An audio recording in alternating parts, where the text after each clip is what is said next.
ஏற்கனவே அவங்க தம்பி வந்து திமுக ஆட்சியிலிருந்தே தேடின்னு இருக்காங்க. இப்போ வரைக்குமே பிடிக்க முடியல. மத்திய அமைப்புகளே ஈடியே தேடிட்டு கலைச்சு போச்சு. இப்போ ஏதோ ஒரு ரகசியமான குடவுன் ஏதாவது அண்டர் கிரவுண்ட் செட் பண்ணி இந்த வெளிநாடுகள்ல ஈரான் ஈராக்க வந்து பதுங்கக்கூடிய இந்த போரின் போது உள்ள போவாங்க.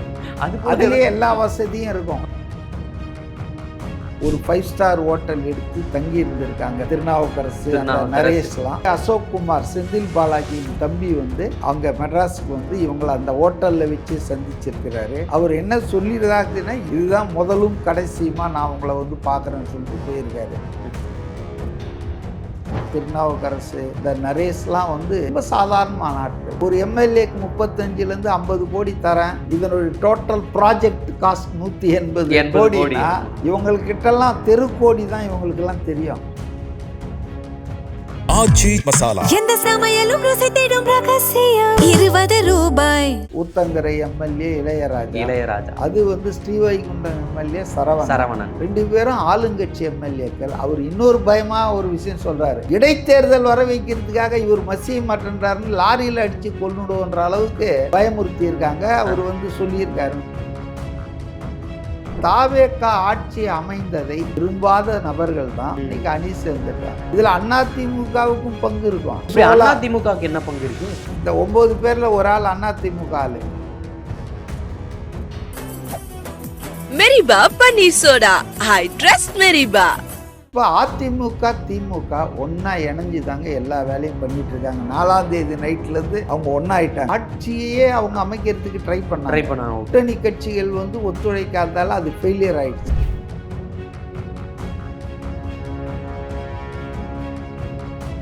ரெஃப்ளெக்ட் நேயர்களுக்கு வணக்கம். இன்று நாம் சந்திக்க இருக்கக்கூடிய சிறப்பு விருந்தினர் அரசியல் விமர்சகர் திரு மதிவாணன் அவர்கள்.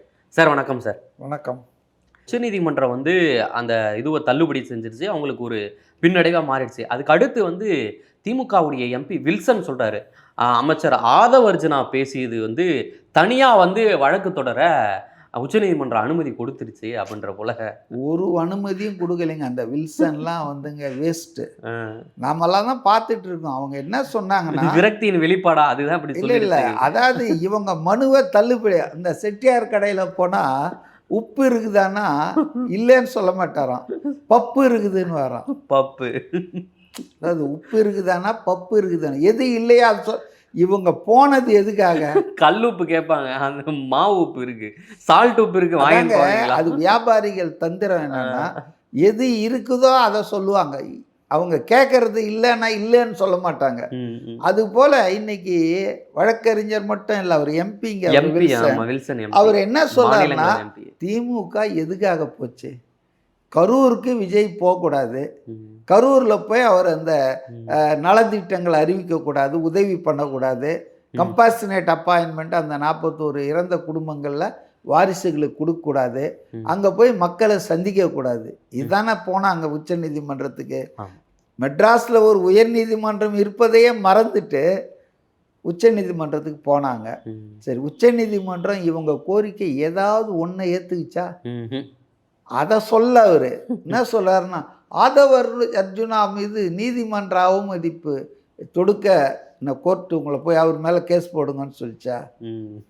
அதர் லீகல் ஃபார்மாலிட்டிஸ் எதை வேணா நீங்கள் பண்ணுவீங்க, ஆனால் உங்களுக்கு இது கிடையாது, இது மேலாம் விசாரிக்க மாட்டேன்னு தள்ளுபடி பண்ணிட்டாங்க. அதனால் கீழே விழுந்தாலும் மீசையில் மண் ஓட்டலன்னு சொல்லுவாங்க தெரியுங்களா?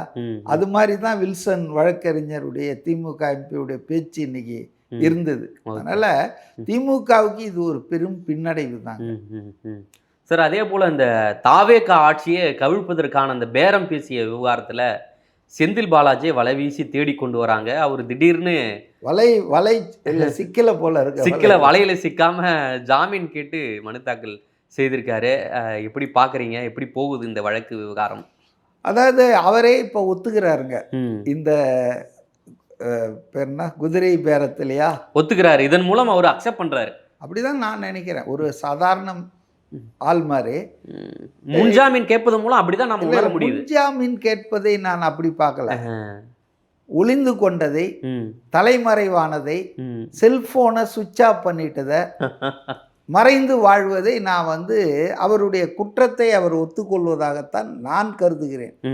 ஏன்னா இப்போ இந்த ஆட்சியிலேங்க கடந்த வாரம் முன்னாள் திமுக அரசில் போக்குவரத்து துறை அமைச்சராக இருந்தார்ல சிவசங்கரன், அரியலூர் அவர் மேல வந்து ஒரு கேஸ் வந்தது. குன்னம், அரியலூர்ல குன்னம் தொகுதி.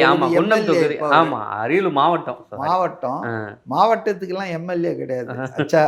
ஸோ அவர் வந்து ஒரு கம்ப்ளைண்ட் வந்தது. ஏதோ வேலைக்கு 38 லட்சம் ரூபாய் அவர் பேரை சொல்லி யாரோ வாங்கிட்டு அவருடைய பிஏ இளஞ்செழி என்றவர் வாங்கிட்டாரு, அவர் எனக்கு ஏமாத்திட்டாரு அப்படின்னு சொல்லி அமைச்சர் மேலேயே கம்ப்ளைண்ட் கொடுத்துருந்தாங்க.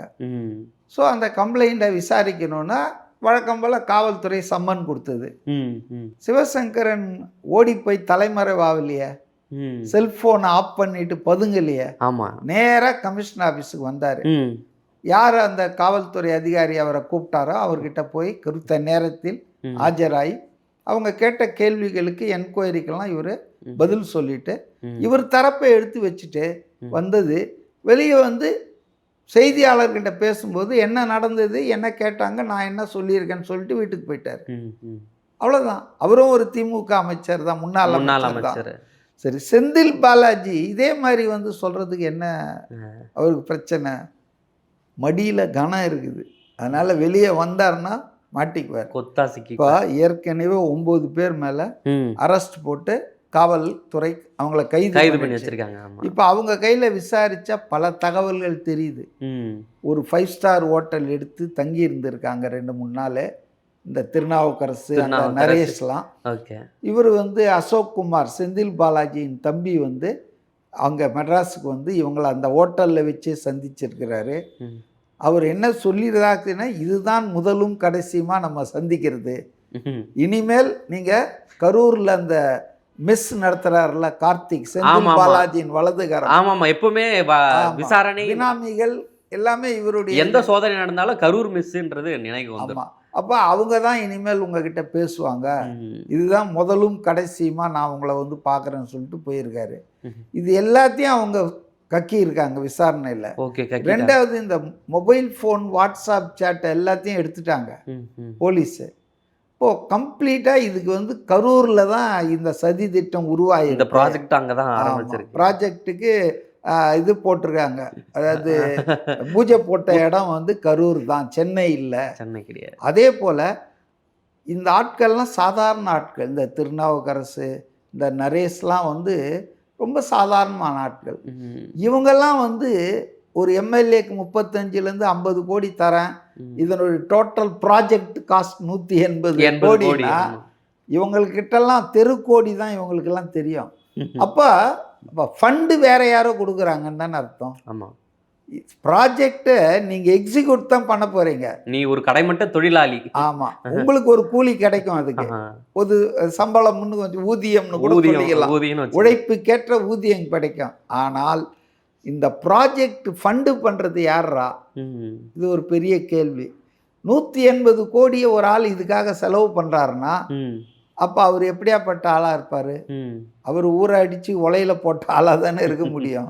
கண்டிப்பாக. ரைட். அடுத்தது, இந்த ஹோட்டல் 5 ஸ்டார் ஹோட்டலுக்கெல்லாம் பேமெண்ட் பண்ணோம்ல, அது யார் பண்ணது? கார்ப்பரேட் கம்பெனி ஒன்றுலேருந்து அக்கௌண்ட்லேருந்து போயிருக்கு, அதையும் எடுத்துட்டாங்க. அப்போ அந்த கம்பெனிக்கும் செந்தில் பாலாஜி, அசோக் குமாருக்கும் நெருக்கமான தொடர்புகள் இருக்கு. மேபி பினாமியா கூட இருக்கலாம், பினாமி கன்சனாக வச்சிட்டு இருப்பாங்க. அதுபோல் நிறைய கம்பெனிகள் திமுக முன்னாள் அமைச்சர்கள் நடத்துகிறாங்க. இந்தியாவில் மட்டும் இல்லை, துபாய், ஆஸ்திரேலியா, யூகே எல்லா இடத்துலையும் நடத்திட்டு இருக்காங்க. அதனால் வந்துங்க வசமாக சிக்கி இருக்காங்கன்னு தான் நான் நினைக்கிறேன். அது வந்து இவர் வந்து வெளியே வந்தாருன்னா இவரை கொத்தா பிடிச்சிருவாங்க. நேற்று கூட வந்து ஸ்ரீவைகுண்டம் எம்எல்ஏ நினைக்கிறேன், அவர் வந்து நம்ம முன்னாள் மீன்வளத்துறை அமைச்சர், அவர் வந்து பேரம் பேசியிருக்காரு அனிதா ராதாகிருஷ்ணன். இப்போதான் அவர் பிணையில விட்டாங்க, ஆடியோவே வெளியே வந்திருந்தாரு. இது வந்து ஊத்தங்கரை எம்எல்ஏ இளையராஜா, அது வந்து ஸ்ரீவைகுண்டம் எம்எல்ஏ சரவணன். 2 பேரும் ஆளுங்கட்சி எம்எல்ஏக்கள். அவர் இன்னொரு பயமாக ஒரு விஷயம் சொல்கிறாரு. போன வாரம் லாரி ஒன்று நேராக வந்து அடிச்சு, இந்த சாமி படத்துல எல்லாம் வரும் தெரியுங்களா, இடைத்தேர்தல் வர வைக்கிறதுக்காக இவர் மசிய மாட்டேன்றாருன்னு லாரியில் அடித்து கொண்டுடுவோன்ற அளவுக்கு ஐயோ பயமுறுத்தி இருக்காங்க. அவர் வந்து சொல்லியிருக்காரு, இந்த மாதிரி லாரி வந்து என்னை நோக்கி வந்தது, என்னை வந்து ரொம்ப உயிர் தப்புனா, நான் காரை நானே ஓரங்கட்டி தப்பிச்சிட்டேன் அப்படின்றாரு. அப்போ இது என்ன நடக்குதுன்னா, தாவேகா ஆட்சி அமைந்ததை அது தொடர்வதை விரும்பாத நபர்கள் தான் இன்னைக்கு அணி சேர்ந்திருக்காங்க. இதுல அதிமுகவுக்கும் பங்கு இருக்கும். இது ஏதோ அதிமுகவுக்கு என்ன பங்கு இருக்கு? இந்த 9 பேர்ல ஒரு ஆள் அதிமுக ஆளு. அவரு தொழில் முறையா போய் சேர்ந்தாரா, கட்சி முறையா சேர்ந்தாரா எனக்கு தெரியாது. ஆனா இன்னைக்கு பேசுறாரு யாரு, எடப்பாடி பழனிசாமி, அந்த தர்மபுரி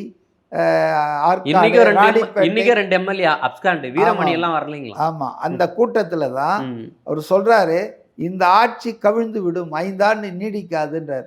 இப்ப ஸ்டாலின் பேசிட்டு லண்டனுக்கு போயிட்டாரு, இவர் பேச ஆரம்பிச்சிருக்காரு. இப்போ அதிமுக திமுக ஒன்னா இணைஞ்சுதாங்க எல்லா வேலையும் பண்ணிட்டு இருக்காங்க. 4ஆம் தேதி நைட்ல இருந்து அவங்க ஒன்னாயிட்டாங்க. ப்ராஜெக்ட் வரைபடத்தெல்லாம் போட்டு ப்ளூ இல்ல ஆட்சியே அவங்க அமைக்கிறதுக்கு ட்ரை பண்ணாங்க. ஓகே, கூட்டணி கட்சிகள் வந்து ஒத்துழைக்காதால அது ஃபெயிலியர் ஆயிடுச்சு. ஆக இந்த ஆட்சி நிலைத்தால் நீடித்தால் இவங்க ஊழல்கள் அவர் தான் 2017 எடுத்துட்டார. 21 to 26 மட்டும் இல்லை, 17 to 21 எடப்பாடி ஆட்சியையும் ஸ்டாலின் ஆட்சியில் நடந்த எல்லா முறைகேடுகள், கான்ட்ராக்டுகள், மக்கள் வரி பணம் கொள்ளையடி திமுக அமைச்சர்கள் மீது தான் போடுறாரு. இன்னும் அதிமுக அமைச்சர் போட்ட போலே பெருசா தெரியலீங்களே ஏன்? ஏங்க இப்போதானங்க வந்து 58 நாள் ஆயிருக்கு. இம்மிடியேட்டா அதெல்லாம் கொஞ்சம் பழைய கேஸ் இல்லை, புதுசாக இருக்கிறது தான் இந்த அதிகாரிகளுக்கெல்லாம் கொஞ்சம் தெரியும். சார் இந்த இடத்துல இப்படி நடந்தது சார்னு சொல்லுவாங்கல்ல, இப்போ அதை தான் எடுக்கிறாங்க. ஆனால் அவர் சொல்லிட்டார 2017 ஏன்னா அதுக்கு முன்னால் இருந்தவங்க எல்லாம் செத்துட்டாங்க, செத்தவங்களெல்லாம் சமாதியெல்லாம் தோண்டவானான்னு முடிவு பண்ணிட்டாரு. நல்ல விஷயம்ன்ற நான். இப்போ அதெல்லாம் பண்ணி எடுத்துட்டு வந்து என்ன பண்ண போறோம்? இறந்துட்டாங்க அவங்க. இப்போ கருணாநிதி காலத்து ஊழலையோ ஜெயலலிதா காலத்து ஊழலையோ எடுத்துட்டு வந்து என்ன பண்ண போறோம்? அவங்க 2 பேருமே இறந்துட்டாங்க இல்லையா? அதனால அவர் கரெக்டாக தான் 17 எடுத்திருக்காரு. எடப்பாடியார் முதல்வராக பொறுப்பேற்றதிலிருந்து ஸ்டாலின் முதல்வர் பொறுப்பை விட்டது வரையில் இந்த 9 வருஷ காலத்தில் நடந்த ஊழல்களை, கொள்ளைய விசாரித்து நடவடிக்கை எடுப்பான்றாரு. இப்போ அவர் வந்த உடனே அவருக்கு ஜஸ்ட் முன்னால் இருந்த ஆட்சியை தானே எல்லாரும் பார்ப்பாங்க. அது நடந்துட்டு இருக்கு. செந்தில் பாலாஜி எங்க காவல்துறைக்கு என்ன இப்போ தெரியுமா? ஏற்கனவே அவங்க தம்பி வந்து திமுக ஆட்சியிலேருந்தே தேடின்னு இருக்காங்க, இப்போ வரைக்குமே பிடிக்க முடியல. மத்திய அமைப்புகளை ஈடியே தேடிட்டு கலைச்சு போச்சு. அந்த அசோக் குமாரை ஈடி தானே தேடிச்சு. அப்பவே வந்து அவங்களால பிடிக்க முடியல.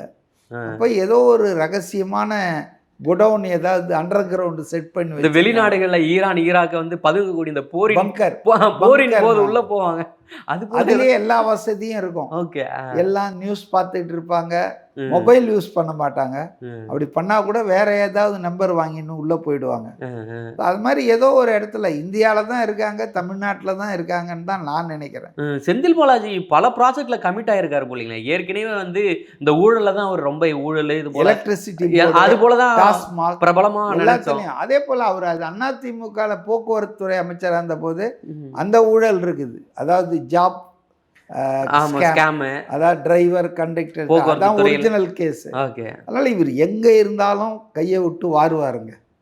இவங்களாலலாம் சும்மா இருக்க முடியாது. கை அப்படியே பரபரன்னு இருக்கும். பதவிகள், மந்திரிகள், பொறுப்புகள் கிடைச்சா அவர் எந்த கட்சியில இருக்கிறாருன்றது இல்லை, இவங்க எங்க இருந்தாலும் கையை விட்டு வாருவாங்க.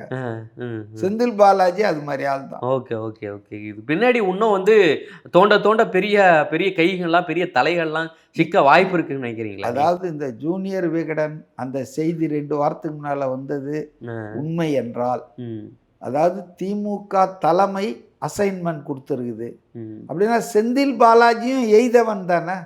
அதாவது ஒரு அம்பு தானே. எய்தவன் அறிவாலயத்துல எல்லாம் இருக்கிறான். அப்ப அது போவோம் இல்ல, இவங்கெல்லாம் எய்தவர்கள் இல்ல, அம்புங்க தான். ஸ்மால் அம்பு தான் இந்த திருநாவுக்கரசு, நரேஷ்லாம். பெரிய அம்பு, கூர்மையான அம்பு தான் அறிவாலயத்துல இருக்காங்க. அறிவாலயத்துல எய்தவர்கள் இருக்காங்க. அப்ப எய்தவர்கள் வரைக்கும் அது போவோம் இல்ல, போனா தானே அது லாஜிக்கல் கன்க்ளூஷன் ஆகும். ம். அப்போ இந்த அசைன்மெண்ட்டை ஏன் கொடுத்தீங்க? ம். உங்கள் அசைன்மெண்ட்டை தானே செந்தில் பாலாஜி செய்ய ஆரம்பிச்சிருக்காரு. அவர் அதை அவுட் சோர்ஸ் பண்ணிட்டாரு. ம். ம். செந்தில் பாலாஜி இந்த மெயின் கான்ட்ராக்ட் எடுத்து இப்போ இந்த மெட்ரோ ப்ராஜெக்ட் நடக்குது, ஆமா மெயின் கான்ட்ராக்ட் எடுத்தும் ஒருத்தன், எல்என்டி. அதுக்கப்புறம் அவன் சப் கான்ட்ராக்ட் விடுவான். இந்த ஆமா லைன் தனித்தனியா அந்த லிஃப்ட்டுக்கு எல்லாமே தனித்தனியா சின்ன அந்த சின்ன. மாதிரி தான் செந்தில் பாலாஜி மெயின் கான்ட்ராக்ட் எடுத்திருக்கிறாரு. ஓகே. அது இவர் வந்து அவுட் சோர்ஸ் பண்ணியிருக்காரு திருநாவுக்கரசு கிட்ட, நரேஷ் கிட்ட. ஸோ இவர் கான்ட்ராக்ட் எடுத்தவர் தான், கான்ட்ராக்ட் கொடுத்தவன் இருப்பான்ல அண்ணா அறிவாலயத்தில். கண்டிப்பா. இப்போ அவங்களையும் பிடிப்பாங்கல்ல, பிடிக்கணும்ல.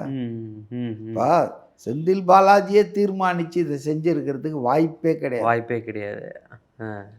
மேல இருந்து அவரை செய்ய சொல்லியிருப்பாங்க. அதுக்காக தான் அவர் பணத்தை இறக்குறாரு. ஓகே.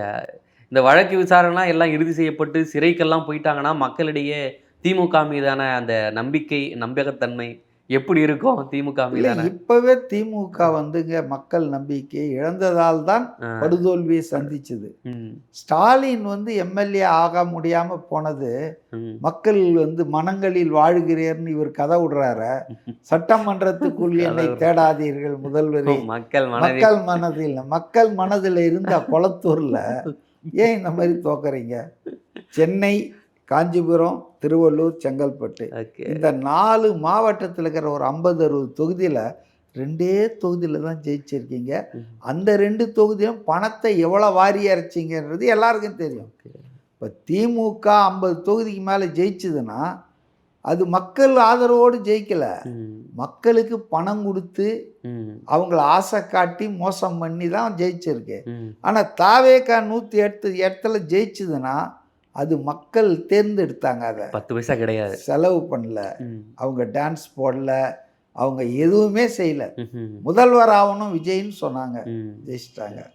ஸோ அதனால் தாவேகாவின் 108ம் திமுக அதிமுகவின் 47 57லாம் அதெல்லாம் ஈக்குவலே கிடையாது. Okay sir, okay. மிக்க நன்றி சார். நேரில் வந்து பல்வேறு தகவல் எங்களோட பகிர்ந்தமைக்கு. ஆச்சி மசாலா, எந்த சமையலும் ருசி தேடும் ரகசியம். 20 ரூபாய். மெரிபா பன்னீர் சோடா. I trust மெரிபா.